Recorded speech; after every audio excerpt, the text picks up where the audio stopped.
The young and handsome, rich second generation, Larry, was always surrounded by a haze of admirers. But Larry held himself in high regard and never looked twice at these ordinary girls. That is, until he met Suzanne, a girl who looked like a porcelain doll. It was only then that Larry finally experienced the wondrous feeling of love at first sight. Under Suzanne's enthusiastic pursuit, the two quickly walked down the aisle and got married. However, no one could have predicted that this sweet marriage would last only a single year. Larry tragically died in a home invasion and murder case. Even more shocking was the fact that the mastermind behind the whole tragedy turned out to be his wife, Suzanne. So, what exactly drove Suzanne to kill her newlywed husband so ruthlessly? The story is set in a small town in the southern United States in the 1990s. The female protagonist, Suzanne, lived a modest life until she married the rich and handsome Larry. After that, she stepped into the life of a wealthy housewife, a lifestyle others envied. Her daily routines consisted mainly of shopping or driving around in her luxury car. But this monotonous and boring life soon made Suzanne feel tired and dissatisfied. What bothered her even more was that after getting married, most people around her began calling her Mrs. Larry instead of Suzanne. As someone who had always been independent and ambitious since childhood, Suzanne began to feel a looming crisis of losing her identity. During a family dinner, Suzanne accidentally learned that a local television station was planning to produce a figure skating program. Larry's sister, Janice, had practiced ice ballet since she was a child, so she was invited to participate in the recording. Upon hearing this, Suzanne burned with envy. In her view, she was far more beautiful and elegant than Janice, and should have been the one invited to appear on TV and steal the spotlight. But the station had chosen someone else. Clearly, in her opinion, a poor decision. Suzanne had always dreamed of becoming a television star, yearning to be a famous host admired by many.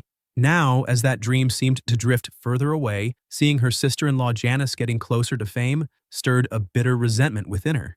At the same time, it reignited a flicker of her long, dormant ambition.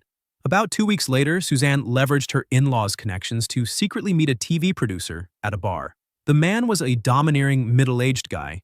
When Suzanne told him of her dream to become a TV host, he hinted that beauty and charm alone were not enough to succeed.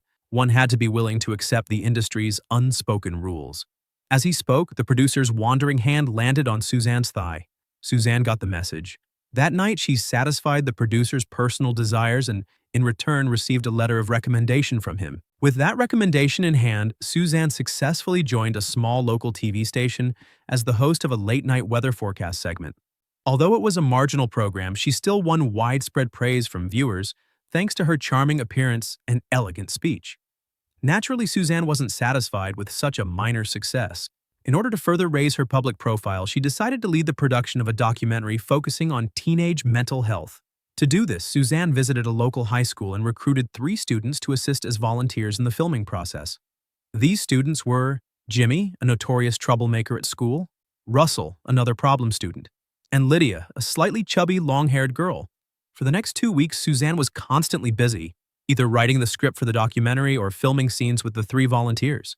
Her packed schedule left her husband, Larry, extremely displeased. Larry wanted a child and was planning to take over the family's chain of bars.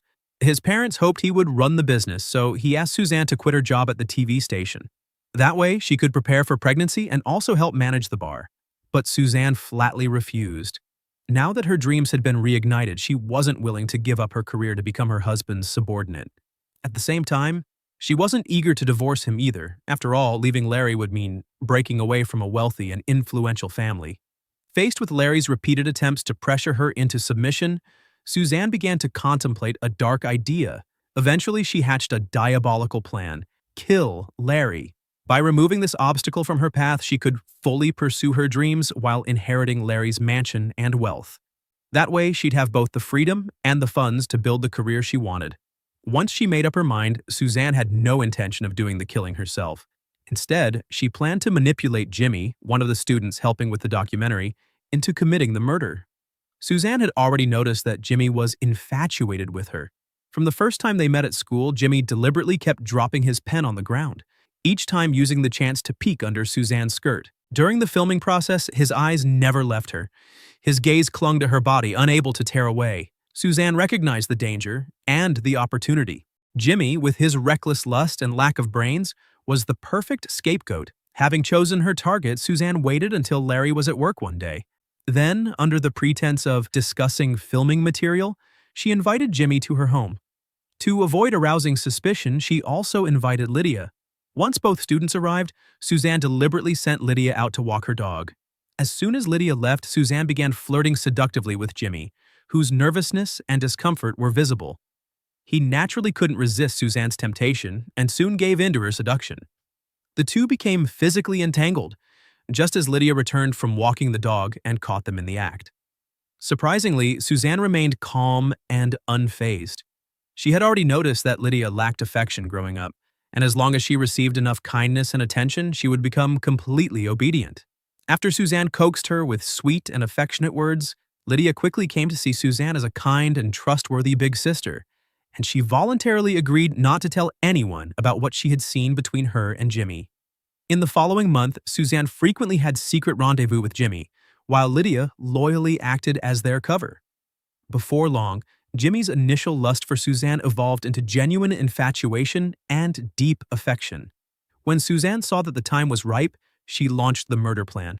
She first put her acting skills, worthy of an Oscar-winning actress, to use, tearfully telling Jimmy and Lydia that she was frequently subjected to domestic violence by her husband, Larry. Jimmy, outraged upon hearing this, was instantly filled with a sense of righteous fury and volunteered to kill Larry in order to avenge Suzanne. Naively, Lydia echoed his offer. What's more, she revealed that her mother secretly kept a handgun, and she could steal it for Jimmy to use. Suzanne was extremely pleased with these two fools and their willingness to help. The three of them went on to plan the entire operation in detail. Suzanne chose the night of her one-year wedding anniversary with Larry as the time for the murder. On the day of the anniversary, Larry hosted a lively celebration party at a luxury hotel. In front of the guests, Suzanne pretended to be a loving wife and played out scenes of marital bliss with Larry. After the party, Larry drove home alone while Suzanne headed to the TV station to record the night's weather forecast. Meanwhile, according to the plan, Jimmy and Lydia sneaked into Larry and Suzanne's villa, armed with the stolen handgun from Lydia's mother. Accompanying them was Russel, the classmate, whom Jimmy had paid to join the operation, mainly to boost his courage. After shooting and killing Larry, Jimmy and Russel stole several valuable items from the house, intending to mislead the police and make the crime scene look like a robbery gone wrong, rather than a crime of passion or personal revenge. As expected, when the police arrived and examined the scene, they initially concluded that Larry had been killed during a home invasion. At the time, surveillance cameras were not yet widespread, and there were no eyewitnesses to identify Jimmy as the killer. As a result, the investigation soon hit a dead end. Suzanne, meanwhile, once again displayed Oscar-worthy acting, this time portraying the grieving widow perfectly and aroused no suspicion from the authorities. However, Larry's parents weren't fooled. From the very beginning, they had opposed Larry marrying Suzanne, but they couldn't dissuade their love-struck son. After the marriage, they grew increasingly convinced that Suzanne was no ordinary woman. Her personality was stubborn and her behavior extreme. Like a ticking time bomb, Suzanne seemed ready to explode at any moment. Now that Larry had met a sudden and violent death, his parents couldn't help but suspect Suzanne's involvement. At their urging, the police assigned officers to secretly monitor Suzanne, and sure enough, something unusual was discovered. One evening, Jimmy and Lydia showed up at Suzanne's door asking what they should do next. Suzanne was completely unprepared for their visit and hurriedly, with a panicked expression, pushed them out of the house. She warned them not to contact her again, for fear the police would notice something suspicious. The officers surveilling Suzanne immediately sensed something was off. They began investigating Jimmy and Lydia's identities. Their search revealed that these two, along with the high school student Russel, had regularly met with Suzanne to film material for her documentary. Using the pretext of the investigation, the police obtained all of Suzanne's footage from the TV station. In some of the video clips, Jimmy's ambiguous and infatuated glances toward Suzanne were clearly captured. Realizing their relationship was more than just student and mentor, the police detained Jimmy and searched his residence. There, they found several intimate photos of him with Suzanne.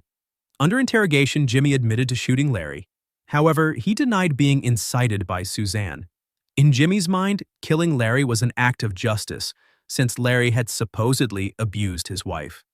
After confessing to the murder and his supposed motive, Jimmy also named his accomplices, Lydia and Russel. The police later searched Lydia's house and found the murder weapon, the handgun used to shoot Larry. Both Jimmy and Lydia's fingerprints were still on it, indicating that none of them had thought to wipe the weapon clean after the crime. With the testimonies of all three teenagers, the police easily concluded that Suzanne was the true mastermind behind Larry's death. They believed she had used manipulation and persuasive language to lure three naive high schoolers into committing a violent robbery homicide. But the problem was the police still lacked concrete evidence that Suzanne had actually incited the murder. To get a confession, they decided to equip Lydia with a hidden recording device, hoping she could get Suzanne to incriminate herself during a conversation. However, even though Lydia had come to see Suzanne's true nature and agreed to cooperate with the police, Suzanne's cautious personality prevented any mistakes. When Lydia tried to covertly probe for a confession, Suzanne was completely on guard and didn't say a single incriminating word. Not only that, Suzanne even took advantage of her husband's death to spin a false narrative to the media, claiming that Larry had fallen into drug use under the influence of troubled teens Jimmy and Russell. She further alleged that Larry was murdered by them because they failed to obtain drugs from him. Since both Jimmy and Russell had prior histories of drug use and Larry's body had already been cremated, making autopsy impossible, the police couldn't confirm or refute Suzanne's statement. The media and the public, however, believed Suzanne's story without question.